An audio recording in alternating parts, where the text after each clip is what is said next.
Welcome, dear students. Today we are going to see The Fall of Troy, Part 1. The Iliad is the story of Elam or Troy, a rich trading city in Asia Minor near the narrow sea that leads from the Aegean to the Black Sea. Iliad ही Ilium किंवा ट्रॉयची कथा आहे. आशिया मायनरमध्ये इजियनपासून काळ्या समुद्राकडे जाणाऱ्या अरुंद समुद्राजवळ Troy हे समुद्र व्यापारी शहर होते. It was well situated both for commerce and agriculture. व्यापार आणि शेती या दोन्हीसाठी हे उत्तम प्रकारे वसलेले एक नगर होते. In front of the city was sea over which sail the ships of Troy. माल आणि धान्य वाहून नेणारी ट्रॉयची जहाजे ज्या समुद्रातून जातात तो समुद्र या शहरासमोर आहे. At the back rose the high peak of Mountain Ida, from which flowed many rivers and streams. मागील बाजूला माउंट इडाचे उंच शिखर आहे. या पर्वतातून अनेक नद्या झरे वाहतात. The valleys among the hills were well watered and fertile. टेकड्यांमधील दऱ्यांमधून भरपूर पाणी आणि त्या सुपीक आहे. फर्टाईल म्हणजे सुपीक. With corn growing in fertile fields and cattle feeding on the rich grass of the meadows, while sheep fed on the slopes of the hills.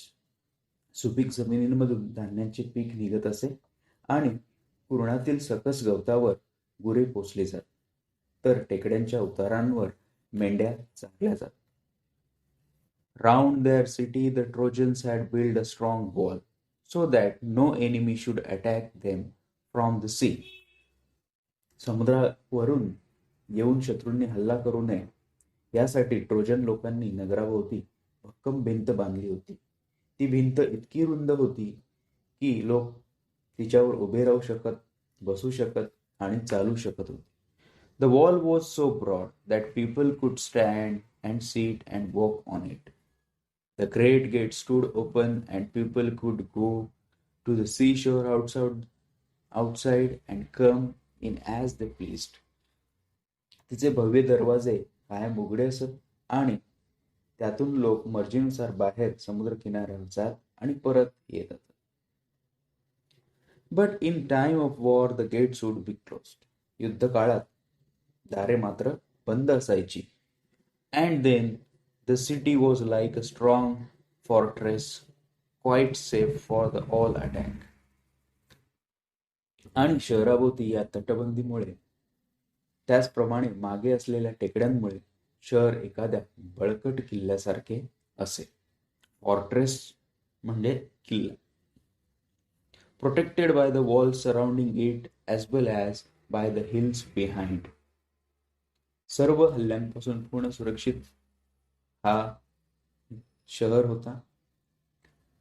Thus, Troy was a strong city, strongly protected by its wall, strongly defended by its brave soldiers. Troy नगरी ही अशी भक्कम होती, भिंतीमुळे भक्कमपणे सुरक्षित आणि शहरातील शूर सैनिकांमुळे सुरक्षित. परंतु but all the kings and heroes of Greece had declare war against the Trojans. परंतु ग्रीसचे सर्व राजे आणि योद्धे यांनी ट्रोजन शहराविरुद्ध युद्ध पुकारले. त्याचं कारण आपण पाहूया. Because Paris prince of Troy had persuaded Helen wife of a Greek king Menelaus. परंतु ग्रीसचे सर्व राजांनी ट्रोजन विरुद्ध युद्ध पुकारले. याचं कारण होतं की ट्रॉयचा राजकुमार पॅरिस याने ग्रीक राजा मेनेलॉसची पत्नी हेलन हिला त्याच्याबरोबर पळवून आणले होते. तिला फूस लावली होती आणि फूस लावून तिला ट्रॉयला आणले होते. To elope with him. Elope with म्हणजे पळून येणे. He had bought her Troy. The Greeks wanted to take revenge on a Troy for the wrong done to Menelaus. They sailed Troy and laid siege. मेनेलॉसने केलेल्या त्या दुष्कृत्याबद्दल Greek लोकांना ट्रॉयचा सूड घ्यायचा होता. ते जहाजातून समुद्रमार्गे ट्रॉयला आले आणि त्यांनी शहराला वेढा घातला. लेड सीच म्हणजे वेढा घालणे. ट्रोजन लोकही खूप धैर्याने लढले. 10 वर्षे शहराभोवतीचा वेढा चालूच राहिला होता. The Trojans too fought hard and the siege continued for the long 10 years. The fighting went on daily. युद्ध रोजचं सुरू होतं. But the siege did not end. पण वेढा काही उठला नाही. On the other hand, the Greeks could not take the city. And on the other hand, the Trojans could not force them to sail away. आणि दुसरीकडे Trojan त्यांना पळून लावू शकत नव्हते. दररोज ट्रोजन त्यांच्या भिंतीच्या दरवाजातून बाहेर येत आणि ग्रीक त्यांच्या तंबूतून आणि जहाजातून बाहेर येत आणि युद्ध चाले. Every day the Trojans came out the gates and the Greeks came out of their tents, ships, and fighting went on. Sometimes there were great battles between two armies. कधी कधी दोन single fights to great heroes. Sometimes the Trojan had better of it and sometimes the Greeks, but still fighting went on.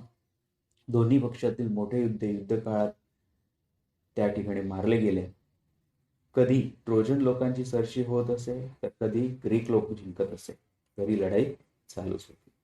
Great heroes on both side were killed in the course of war after leading the defense of his city for 9 years. 9 वर्ष शहराच्या संरक्षणासाठी नेतृत्व केल्यानंतर शेवटी शूर hectare अखिलीस पासून मारला गेला. The brave Hector was that killed. Brave Hector मारला गेला by Achilles. अखिलीसने त्याला मारलं. Whom none could resist. कोणी त्याचा प्रतिकार करू शकले नाही. हेक्टरचा कोणीच प्रतिकार करू शकत नव्हता. रेसिस्ट म्हणजे प्रतिकार करणं. But Achilles himself was killed later on by poison arrow that entered his head. परंतु नंतर खुद्द स्वतः अखिलीसही त्याच्या शरीराचा जखम करण्यापेक्षा उरलेला भाग म्हणजे त्याची टाच. त्याच्या टाचेलाच फक्त जखम केल्यावर तो मरू शकत होता. त्यालाही विषारी बाण लागल्याने तो मारला गेला. Still later, Paris himself was killed, also by poison arrow. The Trojans were tired of being shut up in their city. Trojan लोक शहरात बंदिस्त राहून कंटाळले आणि लोकांना आपल्या घराकडे परत जावेसे वाटू लागले. And Greeks were longing to see their home. Let's start the part second. At last Troy was taken not by force but by a trick. It was a cunning Odysseus who thought of a plan to obtain the victory. अखेरीस ग्रीकांकडून Troy शक्तीने नव्हे पण युक्तीने घेतले गेले. कावेबाज ओडिसियसने विजय मिळवण्यासाठी विचार करून एक योजना तयार केली. Let us build a great wooden horse, he said. तो म्हणाला, एक प्रचंड मोठा लाकडी घोडा बांधूया. Big enough to hold men inside it. एवढा मोठा की त्यामध्ये सैन्य आणि माणसे मावू शकतील. And let some of our best fighters hide in the horse. Then let us burn the tents and pretend to sail away our ships. त्या घोड्यामध्ये सैन्य लपून राहतील. मग आपले तंबू जाळून टाकू आणि आपल्या जहाजात बसून निघून जाण्याची आपण बतावणी करूया, बहाणा करूया. But instead of sailing away, we will return in the night.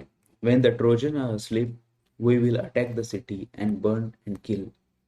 जहाजातून दूर जाण्याऐवजी आपण रात्री परत येऊया. रात्री संपूर्ण ट्रॉय शहर झोपलं असेल आणि ट्रोजन झोपलेले असतील तेव्हा आपण शहरावर हल्ला करू आणि त्यांना जाळून मारून टाकू. The Greek leader decided to follow advice of the wise Odysseus. शून्य चतुर चालाक असणाऱ्या ओडिसियसचा सल्ला ग्रीक नेत्यांनी पाळण्याचे ठरवले. So great horse of wood made by skilful engineer. त्याप्रमाणे एका कुशल अभियंताकडून एक भला मोठा लाकडी घोडा तयार करण्यात आला. Odysseus, Menelaus himself and other entered in it. The last man go to the being the architect himself who knew the secret of the opening and shutting the entrance. आणि सर्वात मान लढवली मेनेलास, स्वतः ओडिसेस आणि इतर काही जणांनी त्या घोड्यात प्रवेश केला. सर्वात शेवटी घोड्याचे प्रवेशद्वार उघडण्याचे काम बंद करण्याचे गुपित ज्याला माहीत होते त्या शिल्पकार त्या घोड्यामध्ये उतरला. That evening the Greeks burned their tents and sailed away their ships, but they did not go far. Only the man was left behind to persuade the Trojans to drag the horse to their city.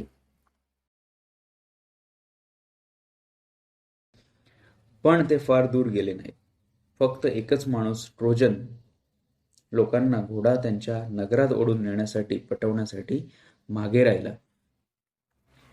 Next day, the Trojan woke up expecting to go out and fight as they had done for the past 10 years. आता 10 वर्षापासून त्या ठिकाणी युद्ध चालू होते.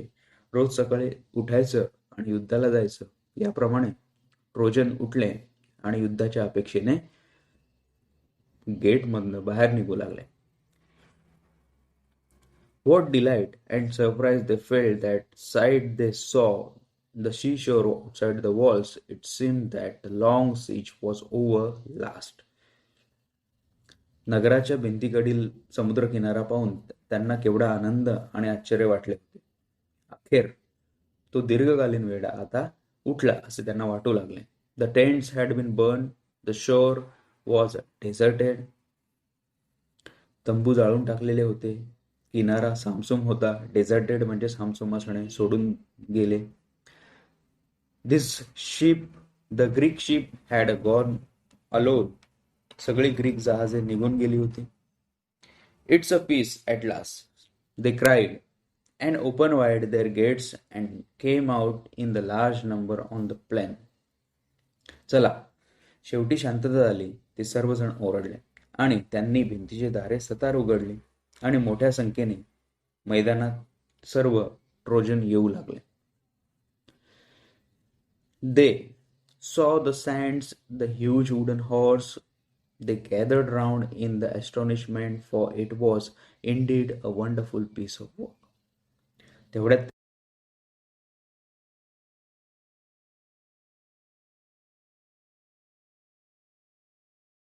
खरोखरच ती अचंबित करणारी कलाकृती होती.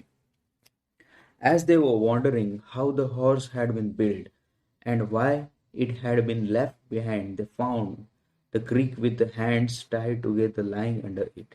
परंतु त्यांनी त्या ठिकाणी एक ग्रीक मनुष्य पाहिला की ज्याचे हात बांधलेल्या अवस्थेत होते. ट्रोजन लोक त्याला पाहत होते आणि त्याला बाहेर आता खेचून काढले. The Greeks are tired of a long war and have sailed away their ships. त्याला बाहेर काढल्यानंतर तो लोकांना सांगू लागला की लोकांनी त्याला ग्रीक का निघून गेले याबद्दल विचारले. मग त्याने हा घोडा त्यांच्यासाठी का मागे ठेवला याचे पण प्रश्न लोकांनी त्याला विचारले. हे सांगण्यासाठी त्याला फरमावले. त्याने काही सांगायला नकार दिला. शेवटी त्याला ठार मारण्याची धमकी दिली. त्यानंतर तो बोलायला लागला. तो सांगतो की या दीर्घ युद्धाने ग्रीक थकून गेले होते आणि म्हणून जहाजात बसून ते निघून गेले असे तो सांगू लागले. But they are afraid of the long voyages home too, and so they have made this horse to left. It was an offering to the god of the sea. पण मायभूमी पर्यंतच्या लांबलचक प्रवासालाही ते घाबरत होते, म्हणून त्यांनी हा घोडा तयार केला आणि समुद्र देवाला अर्पण करून तो ठेवला. ऑफरिंग म्हणजे अर्पण करणे. They wanted to also to kill me and offer me as a sacrifice to the sea god. ते मलाही मारून समुद्रदेवाला बळी देणार होते, पण मी निसटलो आणि त्यांच्यापासून लपून राहिलो.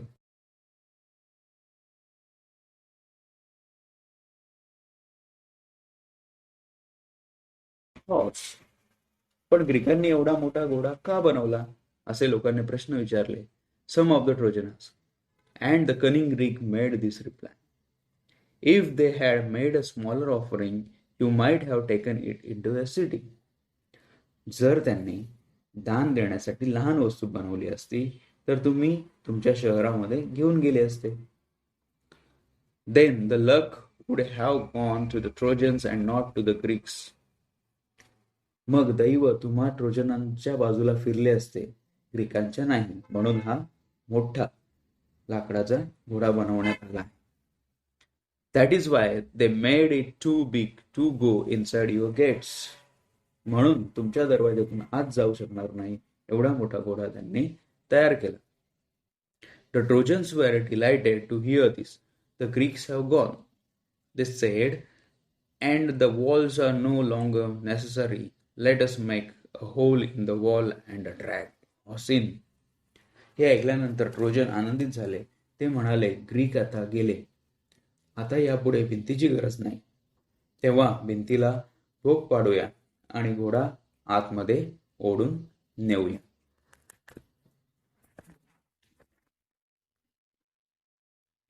Their wise priest warned them not to do so. It may be a trick that all will ruin us, he said. ट्रोजनच्या धर्मगुरूंनी त्यांना सांगितले की असे काही करू नका. ही आपल्याला नेस्तनाबूत करण्याची युक्ती असू शकते. You will bring disaster on the city if you break down the walls. भिंत पाडल्यानंतर त्या शहरावर मोठं संकट तुम्ही आणाल. डिझास्टर म्हणजे संकट तुम्ही आणाल. But they were so excited they paid no attention to the words. They break down parts of their strong wall in the order to drag us in. परंतु ट्रोजन एवढे उत्साहित झाले होते की त्यांनी त्या साधूच्या बोलण्याकडे लक्षच दिले नाही. घोडा आत ओढून नेण्यासाठी त्यांनी त्याच्या भक्कम भिंतींचा काही भाग तोडून टाकला. All the day the Trojans feasted, drank, and celebrated. After all their celebration, they went to sleep and slept soundly. But that day, rejoicing was soon followed by night, terror, and death. त्या संपूर्ण दिवशी Trojan लोकांनी मेजवानी करून fisted म्हणजे मेजवानी करणे, दारू पिणे, पिऊन समारंभ साजरा केला. समारंभानंतर अर्थातच ते झोपायला गेले आणि गाढ झोपले. परंतु त्या आनंदाच्या दिवसापाठोपाठ भय आणि मृत्यूची रात्र आलीच.